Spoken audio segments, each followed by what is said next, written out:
Good morning. Today is April 15th. It would have been tax day, but tax day was extended. So I wanted to just get on here and talk to you about today's lesson. I apologize again for mislabeling the packet. I forgot that this week's packet wasn't going to start until Tuesday. So you're doing this packet Tuesday to Monday rather than Monday to Friday.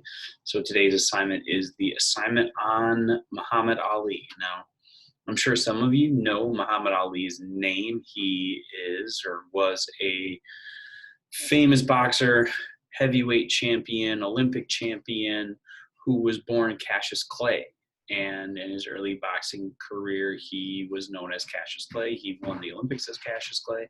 And then into his professional career, he converted to the religion of Islam, and he initially was called Cassius X, but then was given the name Muhammad Ali. And this was in the early 60s. So fast forward to the year 1968. The Vietnam War is going on, and Muhammad Ali is drafted into the U.S. Army. He refuses on the basis of his religion, being that nonviolence is a tenet of his religion.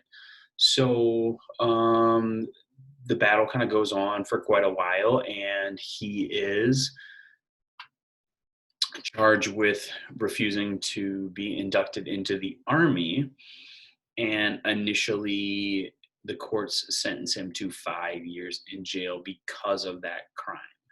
Now, during that time, he is in the appeal process throughout, so he never actually goes to jail. But he is stripped of the world heavyweight title and of his boxing license in all of America. And that lasts 3 years. So in the prime of his career as the heavyweight champion with millions of dollars on the line, he refused induction. Now, granted, he would have been fighting in the army. Who knows what could have happened. But he protests on the basis of his religion, and he was also a very adamant opposer of the war at Vietnam, and he often stated that the Vietnamese people had never done anything to him. And what he did was he called attention to the way that African Americans were being treated in America, and he said that was a part of it too, that he wasn't going to go fight somebody who hadn't done anything to him when the people in America were doing things to African Americans every day. And he basically said he had no quarrel with the people in Vietnam. So finally in 1971, the Supreme Court ruled in his favor. He was reinstated to boxing. He was able to, in a few years, regain his heavyweight championship, had some really big fights, and he became an icon, and he continued to be an advocate for